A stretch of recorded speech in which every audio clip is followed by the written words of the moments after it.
The Epstein files have brought a wave of public scrutiny to a high-profile legal saga. Jeffrey Epstein, a financier convicted of sex crimes, died in a federal jail cell, leaving many questions unanswered. Recent months have seen thousands of pages of court documents released to the public. These documents, collectively called the Epstein files, stem from a defamation lawsuit filed by Virginia Giuffre. The lawsuit targets Ghislaine Maxwell, Epstein's longtime associate, for allegedly facilitating his crimes. The documents name a range of individuals, but being listed does not imply wrongdoing. Former President Bill Clinton appears in flight logs and testimony referenced in the files. Former President Donald Trump is also referenced, showing a past social connection. Britain's Prince Andrew is frequently mentioned in connection with allegations and legal settlements. Attorney Alan Dershowitz appears in the files, noted for his legal representation of Epstein. Billionaire Leslie Wexner, founder of L Brands, is cited as a longtime associate of Epstein.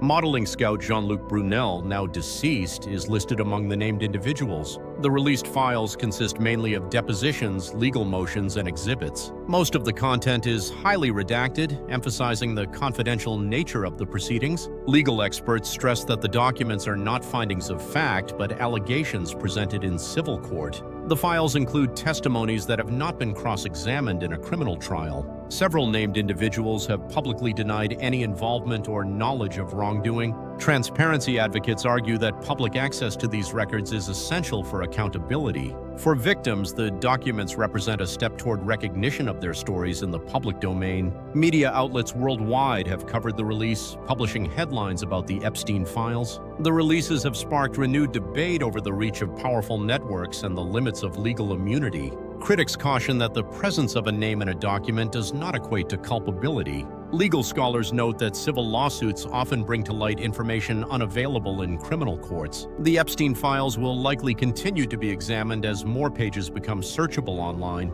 Public interest remains high, with many awaiting further revelations from the documents. Authorities have emphasized that any wrongdoing must be proven through due process. The narrative of the Epstein files underscores the ongoing struggle for transparency in elite circles. As new information surfaces, the public record evolves, shaping future discourse on power and accountability. The Epstein files are now part of the public record, inviting scrutiny and interpretation. The story continues, reminding us that justice is a process, not a single event.